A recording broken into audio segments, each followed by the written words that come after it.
I want to share with you some tips on playing Etude number 10 from my new book, Modern Etudes.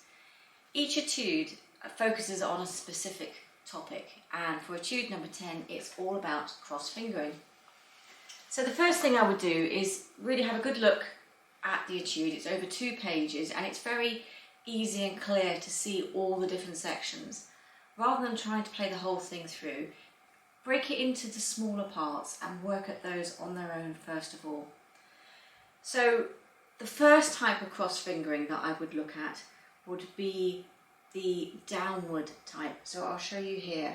I've got 4 fingers on, and I've got my thumb on A, my second on F, my third on E, and my 4th on C. And then all fingers go on together, and then you're going to play 1, 3, 2, 4. And then this pattern happens for about 8 bars.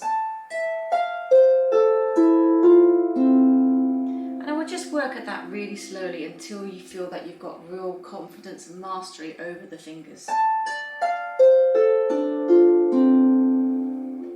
Now there's a similar section on the second page of the etude, but this time it's going the other way around and it's going upwards. So again, all 4 fingers go on at the same time, but now we're going to play 4, 2, 3, 1.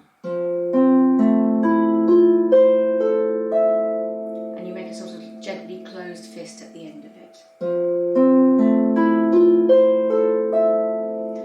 So work at those 2 first, and then once you feel that that's all working really well, then it's time to have a look at where you're playing 2 notes at the same time. So right at the very start we've got 4 fingers on and we're playing 4 and 2 together, and then 3 and 1.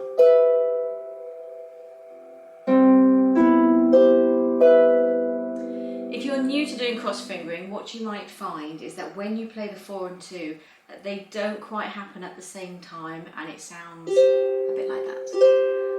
The 3 and the 1 should always work together absolutely fine. I wouldn't overly worry if the 4 and 2 aren't exactly together. The more you do it over a longer period of time, eventually that will settle in and you'll be able to play those together. There's several types of this cross fingering patterns. We have ones where it's just 4, 2, 3 and 1 and then off, and then we have this extra one, 4, 2, put it back on, 3, 1 and 4, 2. So we're going up and down. So again, that's something else to aim towards doing. And then finally we have a sort of continuous pattern. There are 2 ways of doing that.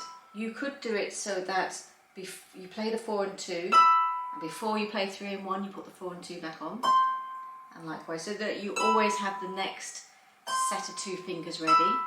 That's really quite tricky. You might want to play 4 and 2, have your 3 and 1 off, and then play 3 and 1, so that you're not connected.